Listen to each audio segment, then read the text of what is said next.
तो ये first question is very much based on understanding of fraction. अगर आपसे बोलता है कि S P is 5/8 of C P, तो इस केस में आपको परसेंटेज प्रॉफिट और लॉस बताना है। तो यू हैव टू आइडेंटिफाई कि पहले लॉस हो रहा है कि profit, and then you also have to tell percentage profit और लॉस। तो इस केस में इससे क्या पता चलता है बताओ? S P is 5/8 of C P, that means अगर हम सी पी और एस पी ऐसे रखें, तो सी पी अगर 8 है तो एस पी 5 है। तो आपको बेसिकली 3 का लॉस हो रहा है। तो परसेंटेज लॉस क्या हो गया? 3/8, क्योंकि अगर सिर्फ परसेंटेज प्रॉफिट या लॉस बोल रहा है तो कॉस्ट प्राइस के ऊपर ही आप निकालोगे। तो 3/8 इंटू 100, और you also know that what is the percentage value of 3/8, which is 37 1/2%। तो इस तरीके से इस पर्टिकुलर क्वेश्चन को आपको टैकल करना है। फिर कुछ क्वेश्चंस होंगे जो नॉर्मल अंडरस्टैंडिंग पे बेस्ड है। ठीक है। अब एक क्वेश्चन जो है यहाँ पे, 10th, इसमें बोलता है क्या कि in term of percentage profit, which on the which on which of these लिखना चाहिए था। Okay, which of these is the best transaction. तो कॉस्ट प्राइस दिया हुआ है, 4 केसेस हैं जिसमें कॉस्ट प्राइस है, चारों की सेलिंग प्राइस है। तो तुम मुझे बताओ कि सबसे ज्यादा परसेंटेज प्रॉफिट किस में आएगा। तो इस केस में पहले ये बताओ मुझे, प्रॉफिट कितना है? टेल मी, कितना प्रॉफिट है? फटाफट रिड्यूस करके बता दो चलो।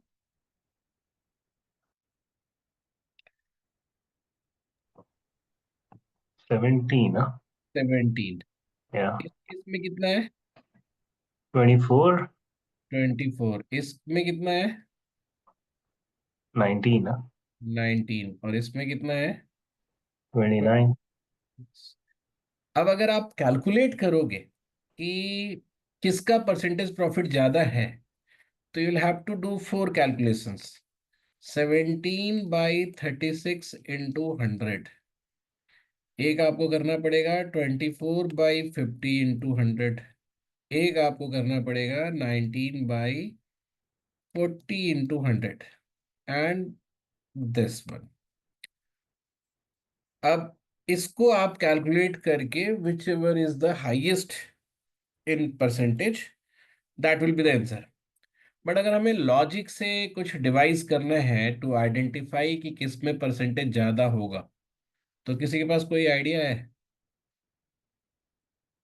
एनीवन? कविस, जिन लोगों ने कैट का भी प्रिपरेशन किया तो बताओ। सूची और कविस, तुम लोग बताओ, how to identify which one is the best percentage profit. Sir इसमें तो जो ऊपर मतलब जो डिफरेंस है जिसमें ज्यादा होगा और बेस जिसका लेस वैल्यू का होगा, तो it would be much more higher profit.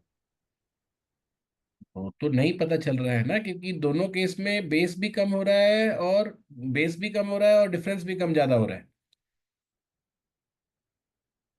मतलब with that logic you will not, जैसे अगर ऐसा रहता कि एक जगह बोलता है 17/36 और एक जगह बोलता है 13/36, तो आप बता सकते हो कि भाई ये परसेंटेज ज्यादा होगा। या 13/36 क्या 13/35 भी होता तो नीचे का बेस इज ऑलमोस्ट इक्वल, ये ज्यादा रिड्यूस्ड है, तो you could have said that कि इसका परसेंटेज ज्यादा होगा।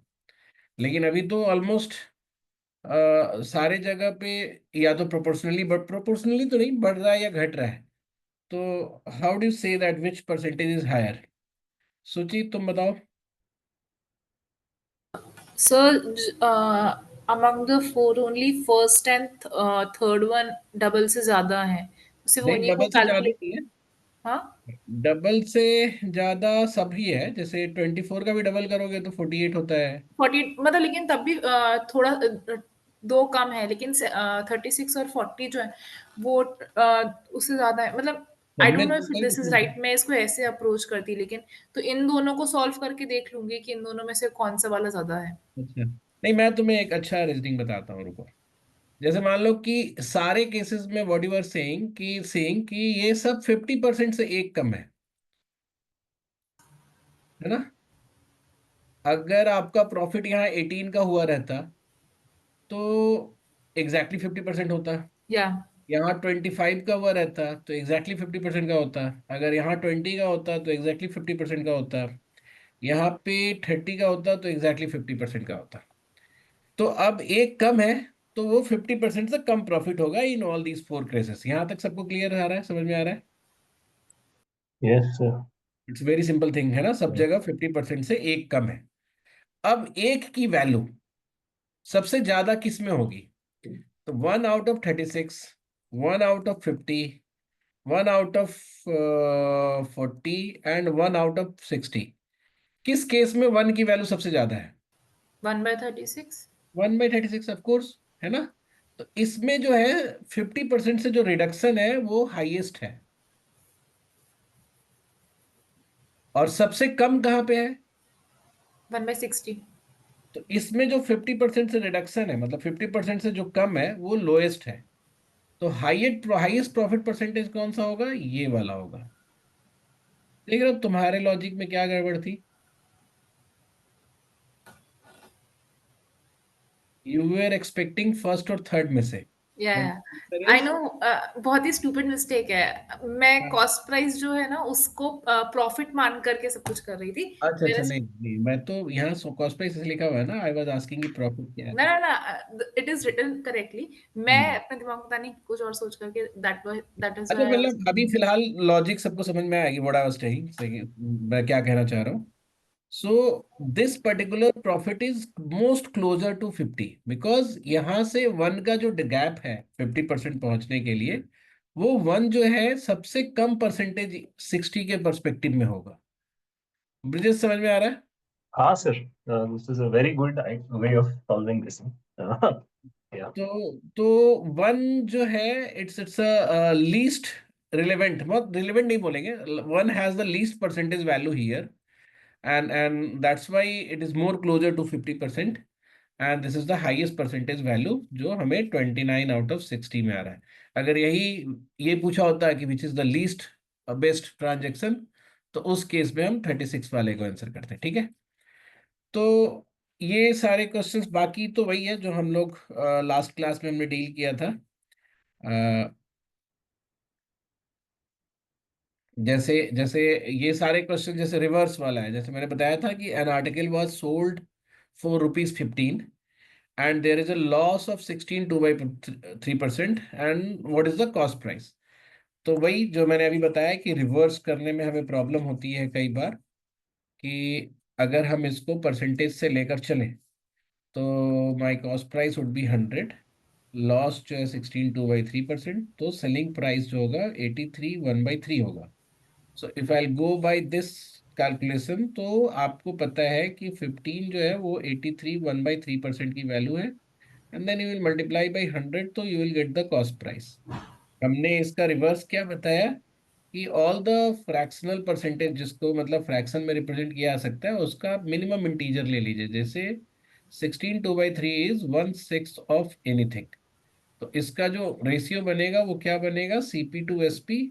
5:6। हाँ, 6:5। 6:5 लॉस हो रहा है। तो हमें 1 का लॉस हो रहा है, और ये तो अब 5 की जो वैल्यू है वो दिया हुआ है 15। तो इफ 5 इज 15, तो 6 कितना होगा? 18। 18। तो वो उस तरीके से आप ये सारे क्वेश्चन कर सकते हो। तो ये हो गया हमारा। अच्छा, जो जो लोग भी NLSIU के लिए तैयारी कर रहे हैं, उनको लिखना भी पड़ेगा थोड़ा थोड़ा, तो आप थोड़ा सा लिखने की भी कोशिश कीजिएगा कि what logic you are taking. बाकी सारे क्वेश्चन वैसे ही हैं। Will move to forward. एक डाउट था. So ये जो 16 2/3 becomes 1/6, right? हाँ हाँ तो ये कैसे होता है? That 1/6 I get it, but वो हाँ, 16 तो हम 2/3 लोग आप क्या, 1/6 कैसे कर लेते हो? मैं बताता हूँ। Let me pause the video for it, क्योंकि ये परसेंटेज वाली क्लास का पार्ट है। तो Okay, sure. हमें वो बीच का स्टेप गैप कर देना है। इस केस में क्या होगा हमारा, कि जो 846 है, 846 is the value of 94, and you have to find the value of 113। तो ये सीधा ऐसा आप कैलकुलेट कर लोगे।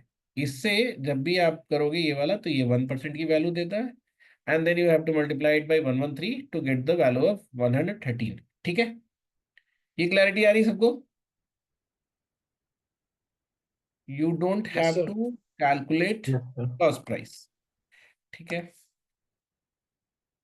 तो अगर आप इस पूरे सेट ऑफ क्वेश्चंस को जो बिना एमसीक्यू वाले, इसको ट्राई करो by doing it without pen and paper. थोड़ी बहुत कैलकुलेशन के लिए you can use your pen, but कोशिश करो कि बिना पेन पेपर का करने के लिए. अब मान्या है यहाँ पे, मान्या ने डाउट्स पूछे थे, Manya is not here. Okay, तो अब जैसे ये 34 है, इट्स ऑल्सो मतलब रिवीजन टाइप से ही हो गया. 34 है कि after giving a discount of 25% there is a loss of 10%. At what percent MRP is above the cost price. मैं बहुत डिटेल में I have discuss this kind of problem in previous class. तो इसमें हम जस्ट आई टेल यू कि कैसे solve करना है आपको. तो आपको बताता है कि ये सिस्टम हमारा हमने ऐसे डेवलप किया था, एसपी एंड मार्क प्राइस. तो जो डिस्काउंट है ये आपका 25% है.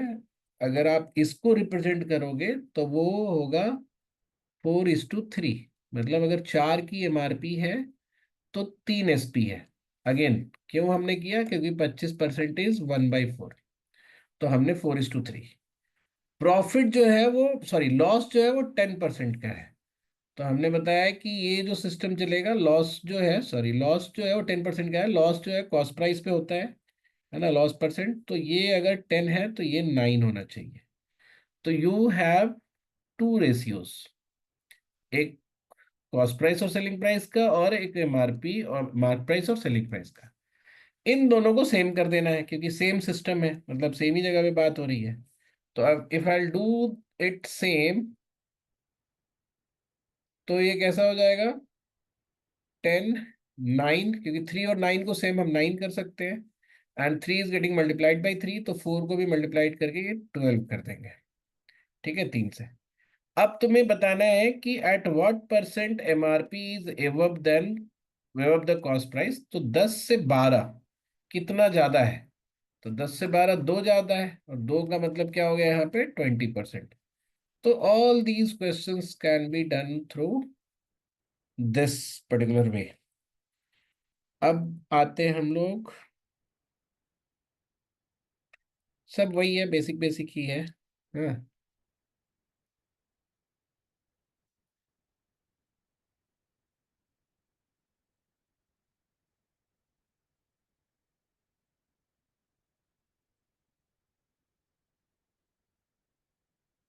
ओके.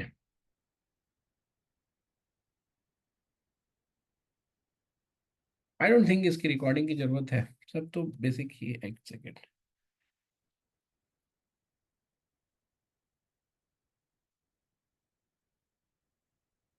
इसी को यूज करके ना थोड़ा थोड़ा कॉम्प्लिकेट करता है. जैसे देखो ये क्वेश्चन देखो, ये बहुत ज्यादा लोग पूछते हैं बच्चे कि इसको समझाओ. अब इस टाइप के क्वेश्चंस को ना वी कॉल इट कॉम्प्रिहेंशन की प्रॉब्लम, कि आप उसको समझ नहीं पाते हो, इसलिए आप डाउट की तरफ पूछते हो. लिखता है कि if selling price is double, profit is triple, profit triples, find the profit percent. इसको मैं थोड़ा पॉज करता हूँ, आप लोगों में से तो ये भी अच्छा तरीका है. एक दूसरा तरीका है by thinking in terms of 100 only, कि let's say your selling price is 100. पहले मैं सेलिंग प्राइस को ही ले रहा हूँ.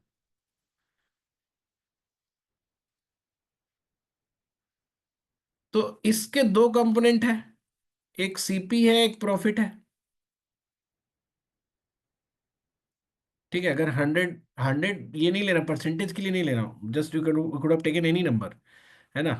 तो 100 अगर हम ले रहे हैं सेलिंग प्राइस, तो उसके दो कंपोनेंट है, एक तो आपका सीपी होगा और एक प्रॉफिट, दोनों मिला के 100 बनता है. ठीक है, सूची समझ में आ रहा है तुम्हें? Yes sir. नीतीश, ऋषभ, तुम लोग बोल नहीं रहे हो? Yes sir. ठीक है, तो हमने 100 ले लिया, अब बोलता है कि एसपी को हम डबल कर देते हैं, तो now my SP is 200, 100 plus 100, तो हमारा 100 बढ़ गया, और इसकी वजह से हमारी प्रॉफिट ट्रिपल हो गई। तो एक एक तो हमारा प्रॉफिट इसी 100 से आ रहा था, अब डबल करने से एक्चुअली मेरे पास 2 बार प्रॉफिट आ रहा है। समझ में आ रही है बात? सबको समझ में आ रही है क्या हुआ? कि जो हम अगला 100 डबल किए सीपी, तो now it also giving me 2 times profit. तो इससे क्या पता चलता है कि हमारी प्रॉफिट जो रही होगी वो 50 की रही होगी, यानी इनिशियल केस में भी हमारी प्रॉफिट 50 की रही होगी, तो उस केस में सीपी हमारा 50 का रहा होगा, और 50 पे 50 का प्रॉफिट इज 100%। तो आप ऐसे भी सोच सकते थे। ये आया समझ में सबको? सर समझ नहीं आया ये वाला। समझ नहीं आया? बिल्कुल, मैं दोबारा बताता हूँ। सर ये इसको बोलता हाफ है, क्यों किया? क्या क्या क्या? सर इसको हाफ क्यों किया? हाफ नहीं किए, मैं ये बोल रहा हूँ कि पहला एसपी, एक इनिशियल एसपी 100 लिया मैंने, तो 100 का 2 कंपोनेंट होगा ना, सीपी और प्रॉफिट। कंसिडरिंग कि प्रॉफिट हो रहा है, उसने बोला है ना कि इनिशियल केस में प्रॉफिट जो हो रहा है। अब आप बोला कि एसपी को डबल कर दीजिए, तो एसपी डबल मतलब 100 जो हम ले रहे थे और 100 और ले लेंगे, 200 ले लेंगे। तो इसमें जो इस 100 में, मतलब इनिशियल 100 में भी हमारा सीपी और प्रॉफिट है, और ये डबल होने की वजह से प्रॉफिट 3 गुना हो जा रहा है, यानी कि अगले 100 से मुझे 2 बार प्रॉफिट मिल रहा है। तो इस 100 का 2 प्रॉफिट है, इस 100 में 2 बार प्रॉफिट है, तो प्रॉफिट कितना होगा? 50 का ही होगा ना। तो फिर ये भी सब, मतलब प्रॉफिट 50 का है, तो कॉस्ट प्राइस भी मेरा 50 का होगा। तो 50 पे 50 का प्रॉफिट इज 100%, तो इसलिए हमारा ये 100% है। Sir how did we assume कि यहाँ पर जो प्रॉफिट है वो सिर्फ 2 ही बार हो रहा होगा? क्योंकि बिकॉज हमें प्रॉफिट, सीपी और हाँ प्रॉफिट मैं के बता बीच रहा का हूँ, रेशो तो पता नहीं है। हाँ बिल्कुल, मैं तो सिर्फ ये बोल रहा है कि उसने बोला प्रॉफिट 3 गुना हुआ है, बोला ना, हाँ और एक बार प्रॉफिट तो मेरा यहीं से आ रहा है, इस हाँ 100 से। ओ ओके ओके तो मेरे जो अगले 3 गुना होने के लिए 2 बार प्रॉफिट चाहिए ना, got it that is coming from the next 100। समझ रहे हो? तो ऐसे भी कर सकते हैं। अब आया समझ में अमन? यस सर आ गया। कोई नहीं, उसको दोबारा देखोगे तो आएगा। फिर हम आते हैं, हाँ ये वाला क्वेश्चन। टाइप्स ऑफ क्वेश्चंस पे ही बचा हुआ है, ऐसा कुछ बहुत सब्सटेंशियल थ्योरी वाइज कुछ नहीं है प्रॉफिट एंड लॉस में, it's always about how to deal with the question. A man bought apples at the rate of 8,434 rupees, sold them at the rate of 12,457. How many apples should be sold to earn a net profit of 45? तो जो ऊपर वाला जो दिया हुआ है ना, जो कॉस्ट प्राइस है, वो भी रेट के फॉर्मेट में दिया हुआ है, 8 in 34 rupees, ये नंबर्स, ये प्राइस 34 रुपीज, ये सेलिंग कॉस्ट प्राइस है, और नीच जो सेलिंग प्राइस है वो भी रेट के फॉर्मेट में दिया हुआ है कि 12 जो बेच रहा है वो 57 में बेच रहा है। तो ऐसे क्वेश्चन में आपको क्या करना होता है कि पहले नंबर सेम करके, सेम नंबर्स के लिए, है ना, सेम नंबर्स के लिए कॉस्ट प्राइस और सेलिंग प्राइस निकालो। ये आपका सीपी है, ये आपका एसपी है। तो 8 और 12 को सेम कहाँ कर सकते हैं बताओ? We can make it 12 sir 8 3 sir exact. तो यानी कि पहले वाले केस से व्हाट आई एम फाइंडिंग कि वो 24 खरीद रहा होगा, कितने में? 102 में। 3 गुना कर रहे हैं हम, 8 से 24 के लिए 3 गुना, तो 34 का 3 टाइम्स। ये हमारा सीपी हो गया। और एसपी में भी अगर हम 24 के लिए निकाले तो 24 जो होगा वो होगा 1114, ये हमारा एसपी हो गया। अब इसमें बोला है, ये नहीं पूछा है प्रॉफिट परसेंटेज, नहीं पूछा, प्रॉफिट परसेंटेज पूछा होता तब भी हम यहीं से निकाल लेते। इसमें पूछा है कि कितने एप्पल्स बेचना चाहिए उसको to get a net profit of 45 rupees. तो हम यहाँ देखते हैं कि प्रॉफिट कितना हुआ। यहाँ हमारे पास प्रॉफिट हुआ 12 का, ठीक है। तो 12 के प्रॉफिट के लिए, 12 की प्रॉफिट के लिए कितने एप्पल्स में वो डील कर रहा है? 24। अब यहाँ पे आपको यूनिटरी लगा देना है। 12 के लिए 24, तो 1 के लिए कितना? 24/12। तो फिर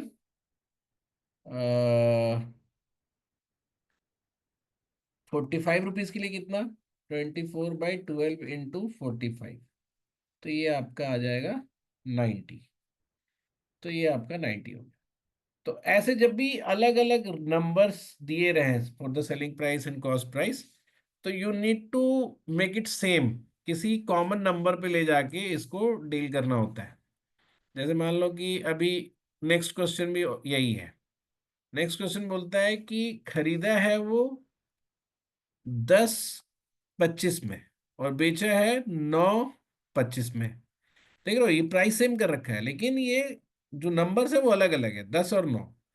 तो ऐसे केसेस में हमें क्या करना है? हमें सेम क्वांटिटी पे लेके जाना है। 10 और 9 को कहाँ लेके जा सकते हैं हम? 90 पे ले जा सकते हैं, 90। है ना। तो 10 अगर 25 में खरीद रहा है, तो 90 जो है वो 225 में खरीदेगा। और 9 अगर 25 में बेच रहा है, तो 90 जो है वो 250 में बेचेगा। Now the quantity is same, तो हम सेम क्वांटिटी पे प्रॉफिट या लॉस परसेंट निकालते हैं। तो ये आपका 225 से 250, कितने का प्रॉफिट हुआ? 25 का, और विच इज 1/9 ऑफ दिस। तो 25 डिवाइडेड बाई 225 इज 1/9, और 1/9 जो है वो कितना होता है? 11 1/9%। ठीक है। परसेंटेज टेबल अगर किसी के पास अच्छा फ्रेश बना हुआ है फ्रैक्शन का, तो वो उसको व्हाट्सएप कर देना और है ग्रुप पे। सर। है। हाँ, भेज देना उसको। ठीक है। एक तो सॉफ्ट कॉपी में ही बना दो कभी तो। सर है सर सॉफ्ट कॉपी में। हाँ, तो भेज देना ग्रुप पे। ओके। ठीक है। अगला भी क्वेश्चन वही है, अलग अलग, तो ये हो गया। अच्छा, एक इस टाइप का क्वेश्चन भी बहुत आता है, ठीक है। ये एकदम बस कॉम्प्रिहेंशन ही है, इट्स नॉट अ वेरी वो कॉम्प्लिकेटेड क्वेश्चन, बट जनरली लोग गलत करते हैं। ये बोलता है कि a fair price shopkeeper takes 10% profit on his goods, he lost 20% goods during theft.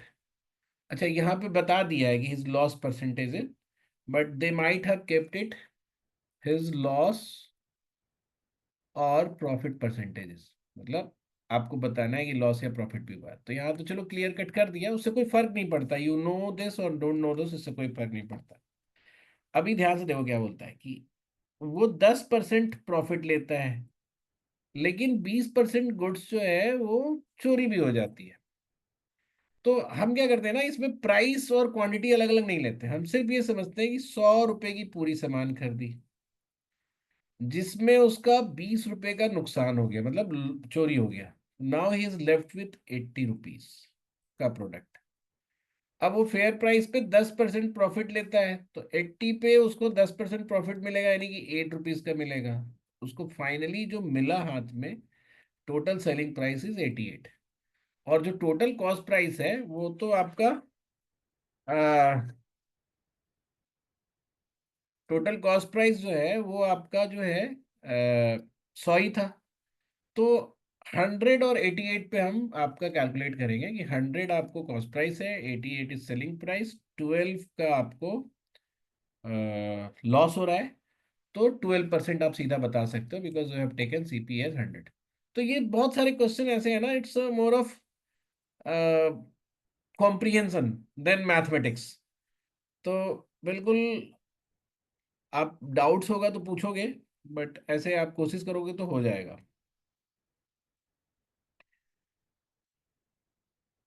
फिर आता है, ऐसे क्वेश्चन भी बहुत आते हैं, ये भी टाइप ऑफ क्वेश्चन है। लिखता है कि a retailer buys 30 article from a wholesaler at the price of 27। If he sells them at their marked price, the gain percentage is the transaction is. तो बोलता है कि 30 आर्टिकल आप खरीदते हो bye paying the price of 27 article. तो ऐसे सब क्वेश्चन में ना आप 1 रख लो प्राइस। तो जो मार्क प्राइस है ना, क्योंकि मार्क प्राइस 1 रख लो, तो what you are getting 30 article, यानी कि 30 रुपीज का प्रोडक्ट आपको मिलता है। What are you paying 27 rupees. और बेचते वक्त आपने उसी पे बेचा, मार्क प्राइस पे ही बेचा, because you did not take any profit on these. तो बेसिकली 27 रुपीज आपका कॉस्ट प्राइस हो गया, ये सेलिंग प्राइस हो गया। Difference is 3 which is your profit. तो 3/27 इंटू 100 यानी 1/9 है। बेसिकली 1/9 तो 11 1/9 होता है। इसमें थोड़ी कॉम्प्लेक्सिटी क्या कर सकते थे वो, कि दे कुड हैव आस्क्ड कि after buying he sales with 10% profit, 10% profit. तो 27 रुपीज, फिर 30 रुपीज उसका एमआरपी है। बात वही होती है, यहाँ पे मैं एक्सप्लेन नहीं कर रहा हूँ कि it is the same thing. 1 रुपया हमने एमआरपी माना, 27 रुपये मैंने पे किया, ये हमारा एमआरपी है। और यहाँ पे हमने प्रॉफिट और ले लिया 10% का, तो हम इसको 33 में बेच रहे हैं। तो अब हमारी जो प्रॉफिट परसेंटेज कैलकुलेट होगी वो इसके डिफरेंस पे होगी, विच इज 6 रुपीज का आपका प्रॉफिट हुआ है। तो इट वुड बी 6/27 इंटू 100। तो ये 2/9 है। बेसिकली 2/9 जो होता है वो 22 2/9 होता है। ठीक है, तो मोर और लेस इसमें परसेंटेज ही है।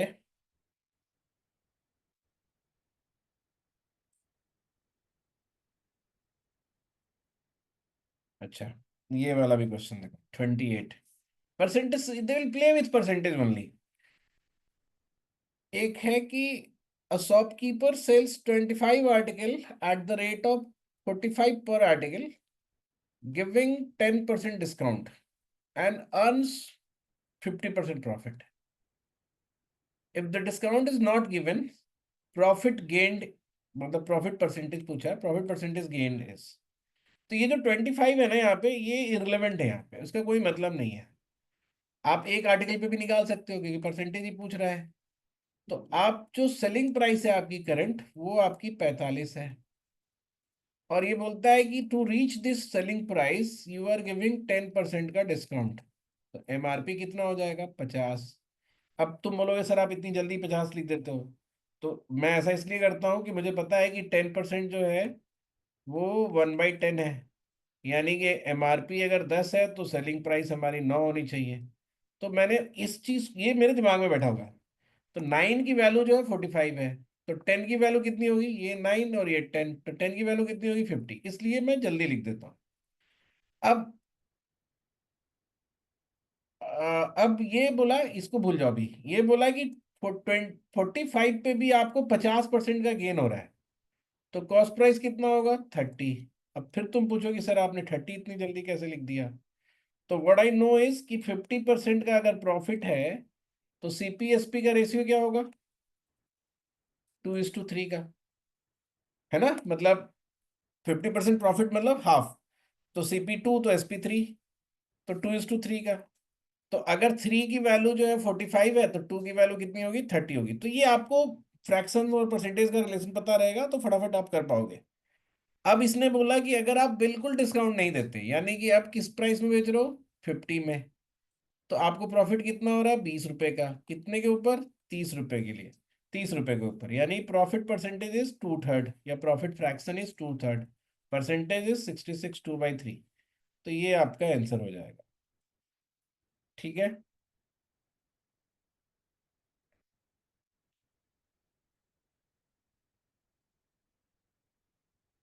सक्सेसिव डिस्काउंट है। ये क्या होता है सक्सेसिव, मतलब एक एक करके।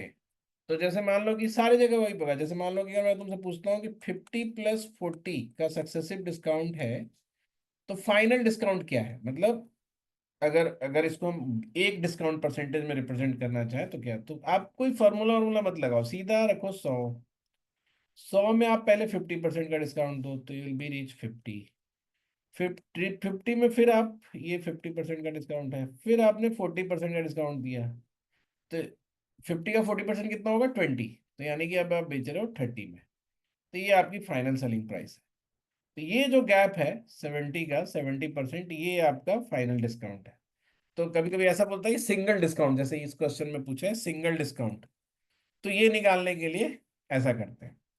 एक तरीका क्या है, जैसे मान लो कि जो इस तरीका है कि जिसका 100 लेके भी ना हमें कैलकुलेशन सेंट्रिक हो जाएगा, तो आप ऐसे भी कर सकते हो कि आप इनिशियल प्राइस 100 लिए, फिर आपने इसमें 10% का डिस्काउंट दिया, तो फाइनल क्या बचेगा 90%, तो आपने 90/100 कर दिया। फिर आपने 12% का डिस्काउंट किया, तो फाइनल क्या बचेगा 88%, मतलब इस पूरे में 12% का, तो इसका 88% बचेगा। फिर फाइनल क्या किया 15% का डिस्काउंट किया उसके बाद, तो 15% का डिस्काउंट करोगे तो फिर बचेगा क्या 85, तो फिर हम 85/100 कर देंगे। तो इस तरीके से जो प्राइस निकलेगा वो हमारा निकलेगा final price after giving these 3 discounts. तो वो देने के बाद जो निकला तो 100 में से वो माइनस कर दोगे, तो आपका सिंगल डिस्काउंट मिल जाएगा। बिकॉज अगर if you do this question in that way कि 100 लेके चले, तब भी कोई बहुत बुरी बात नहीं है। आप जैसे 100 लेके चले, तो 100 से 10% का डिस्काउंट किया तो 90, 90 से 12% का डिस्काउंट किया, तो ये हो जाता है आपके लिए थोड़ा दिक्कत। ऐसा कोई बहुत बड़ा दिक्कत नहीं है, 12% का डिस्काउंट करोगे तो 90 का 1% कितना होगा 0.9 इंटू 12, तो 12 इंटू 9 क्या होता है 108, 10.8, तो 10.8 इसमें और घट जाएगा, तो ये बचेगा आपका 79.2। और फिर इसका 15%, तो इसका 15%, 79.2 का 15% यानी इसका 10% हो गया 7.92, और फिर इसका हाफ कर दो, तो ये कैलकुलेशन थोड़ी ज़्यादा हो जाएगी, तो इसलिए हम सीधे फाइनल वैल्यू जो आ रही है ना उसको निकालते हैं। तो जैसे मान लो कि वो हमने परसेंटेज में पढ़ा है कि किसी नंबर से अगर हम 15% कम करते हैं तो हमें 85% बचता है उसी का। किसी भी नंबर से अगर हम 12% कम करेंगे तो 88% मिलेगा हमें। तो I keep on doing that, कि पहली बार में हमें 90% बचा, फिर दूसरी बार इसी पे मतलब जो क्वांटिटी आई उस पे हमें डिस्काउंट देना है 12%, तो फिर 88% बचेगा, और फिर हमें 15% का डिस्काउंट देना है तो 85% बचेगा। अब आप इस कैलकुलेशन को करके उससे घटा दोगे तो हमें फाइनल डिस्काउंट मिल जाएगा। उसके बाद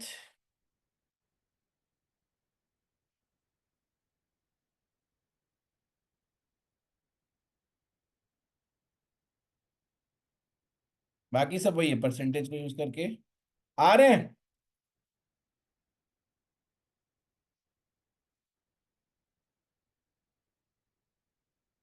हाँ, जरा सा होल्ड करो। ओके, तो एक 2 CP डिफरेंट सीपी का भी एक केस है, ये भी बहुत आसान सा ही क्वेश्चन है, कई बार बच्चे नहीं समझ पाते हैं कि और कम और कम पूरा कम और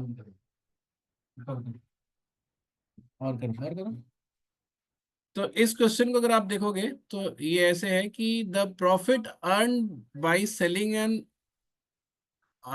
for an article is 832 is equal to the loss incurred when the same article is sold for इतना। तो बेसिकली इस क्वेश्चन में क्या दिख रहा है कि सीपी तो सेम ही होगा, तो सीपी कहीं पे बीच में है, आप 832 में बेच रहे हो तो प्रॉफिट हो रहा है, और 448 में बेच रहे हो तो आपको लॉस हो रहा है, और ये दोनों सेम है। तो इस केस में क्या होगा, सीपी एकदम बीच वाली वैल्यू होगी, इनके बीच में रहेगा, है ना, मतलब जो इनका डिफरेंस है उसका एकदम आधा आधा होगा। तो आपको एक बार सीपी निकल गया तो उसमें 50% ऐड कर दो, ये तो आसान है। कभी कभी क्या होता है कि इक्वल की बजाय, हाँ 64 देखो, ये बहुत छोटा सा कॉम्प्लेक्सिटी है सेम क्वेश्चन का, कि इसमें बोलता क्या है कि profit earn by selling an article for rupees this is 20% more than loss incurred by selling the same article in this। यहाँ पे क्या है कि फिर से वही वाली बात है कि आपका एक प्राइस पे लॉस हो रहा है, जैसे 950 पे you are getting a loss, यहाँ बीच में कहीं सीपी है, एंड 1060 पे यू आर हैविंग प्रॉफिट। लेकिन बोला गया है कि जो प्रॉफिट है वो 20% ज्यादा है, यानी कि यहाँ से जो लॉस है और ये जो प्रॉफिट है, प्रॉफिट जो है इस लॉस से 20% ज्यादा है। तो हम यहाँ पे क्या करेंगे, विल हैव अ ट्रिक कि ये 5 अगर लॉस है तो प्रॉफिट कितना होना चाहिए 6। तो इस पूरे गैप को, मतलब 950 और 1060 के गैप को 5:6 में बांट देंगे। तो इसका गैप कितना होगा 110, 5:6 में बांटोगे तो कितना होगा 50 और 60। तो यानी कि सीपी जो हमारा होगा वो 1000 का होगा, तभी तो ये 50 होगा और ये 60 होगा, 50 से 20% ज्यादा है। So this is how you calculate. अगर ऐसा कुछ सीन रहा तो उसको ऐसे फिट करते हैं। अब इसके बाद का तो चीज आसान है कि आपको 20% प्रॉफिट पे बेचना है, तो इट विल बी 1200। ठीक है। अब इसके बाद एक पार्ट और है, फॉल्स वेट और डिसऑनेस्ट शॉपकीपर वाला। I do this in next class, ठीक है। बाकी सारी चीजें आपसे हो जाएंगी नेक्स्ट क्लास, लेकिन किसी और टॉपिक का होगा। I will be adding this into that, ठीक है।